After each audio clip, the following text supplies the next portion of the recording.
Γεια σας, καλώς ήρθατε στο κανάλι μου. Πάμε σήμερα να φτιάξουμε μια γρήγορη τσαλακωτή τυρόπιτα. Έτσι, είναι πεντανόστιμη, είναι πανεύκολη και με υλικά που έχετε στο σπίτι.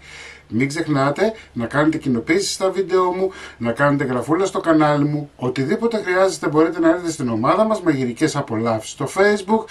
Γράψτε μου ένα σχόλιο αν σας άρεσε η συνταγή και τώρα πάμε να σας δείξω την εκτέλεση και τα υλικά. Σε ένα μπολ θα σπάσουμε 4 αυγά.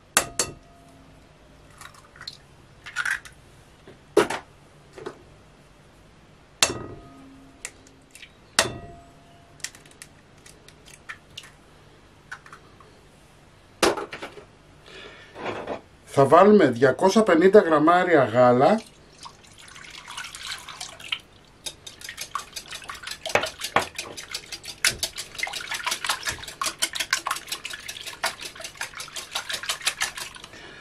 Θα προσθέσουμε 300 γραμμάρια τυρί κρέμα, μία συσκευασία.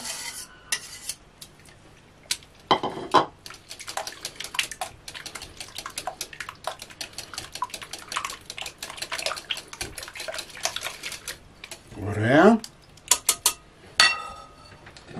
Θα βάλουμε αλάτι. Μην το παρακάνετε γιατί θα βάλουμε και τυρί φέτα και το τυρί η φέτα είναι αλμυρή. Πιπέρι.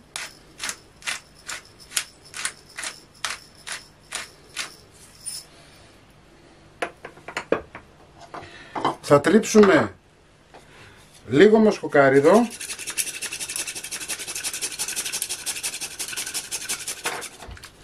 Ανακατεύουμε. Το τυρί η κρέμα δεν μας ενδιαφέρει να λιώσει, έτσι, γιατί έτσι όπως θα μπει από πάνω δεν θα έχουμε πρόβλημα.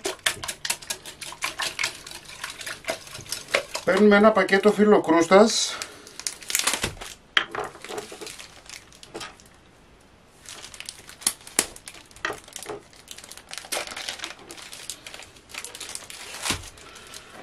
Το φύλλο μας είναι φρέσκο, έτσι, μπορείτε να το βρείτε στα σούπερ μάρκετ, υπάρχει παντού.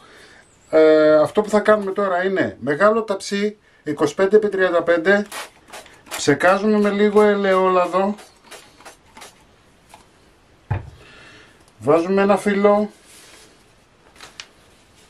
δεν μας ενδιαφέρει αν κόβεται, λίγο ελαιόλαδο, θα χρησιμοποιήσουμε μόνο ελαιόλαδο.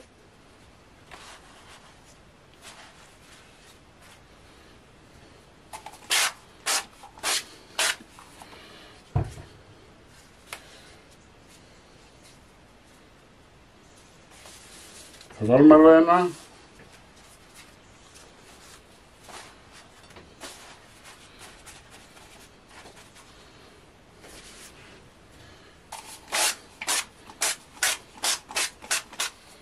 Λοιπόν, ψεκάζουμε, όχι πάρα πολύ,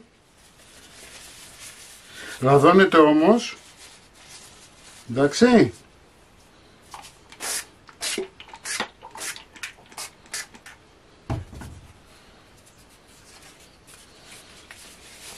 Γιατί τα φύλλα αυτά αν δεν λαδωθούν δεν ψήνονται.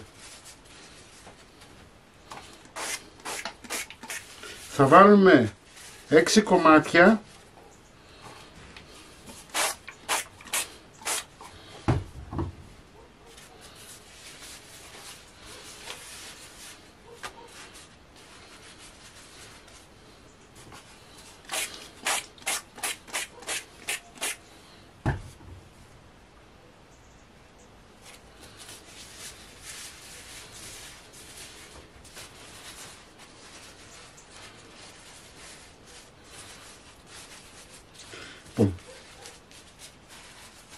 Βάλαμε 6 κομμάτια στο κάτω μέρος. Εντάξει. Θα πάρουμε τώρα φέτα.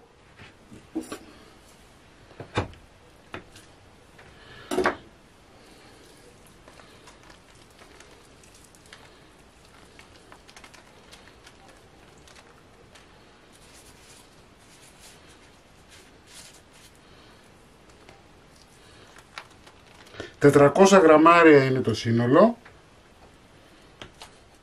Ανάβουμε το φούρνο μας σε 160 βαθμούς αντιστάσεις. Εάν δεν έχετε αντιστάσεις θα βάλετε 150 αέρα. Εντάξει.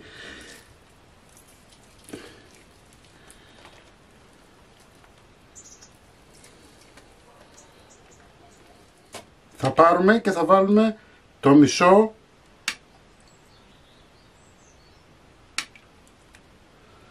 από το μείγμα μας στην τυρόπιτα. Σας είπα, είναι πάρα πολύ εύκολη συνταγή. Θα την ευχαριστηθείτε γιατί είναι πεντανόστιμη. Λοιπόν,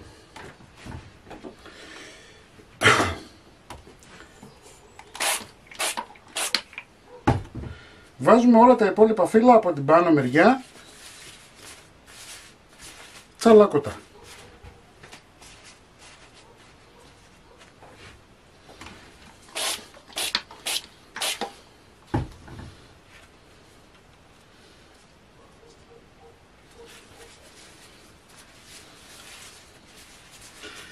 Προσέχτε, δεν θα μου το σφίξετε, θα μου το αφήνετε να έχει λίγο αέρα, έτσι.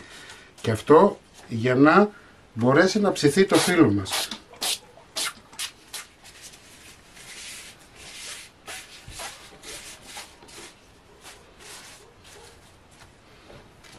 Εδώ είμαστε.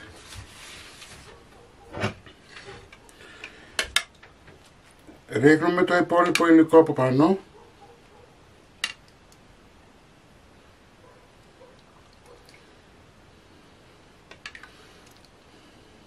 Μαζεύουμε λίγο τα φύλλα.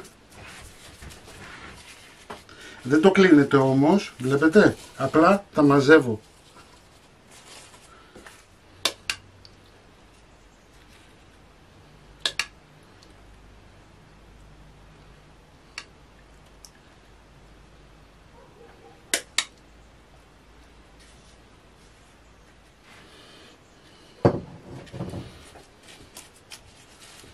Διορθώνουμε λιγάκι.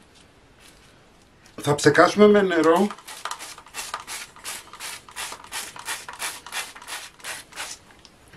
Θα ψεκάσουμε με ελαιόλαδο. Το ελαιόλαδο είναι περίπου 100 με 150 γραμμάρια. Δεν είναι πάρα πολύ. Έτσι, μην το βλέπετε που ψεκάζει. Δεν βγάζει μεγάλη ποσότητα. Πάμε για ψήσιμο μέχρι να πάρει ένα ωραίο χρώμα. Η πιτούλα μας είναι έτοιμη. Κοιτάξτε πως έχει φουσκώσει χωρίς διογκωτικά, έτσι. Δεν έχω βάλει ούτε baking powder ούτε σόδα. Λοιπόν, την αφήνετε να κρυώσει και την κόβετε.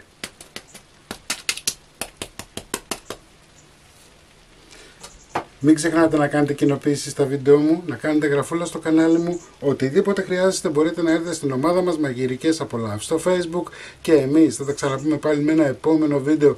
Γεια και χαρά σας!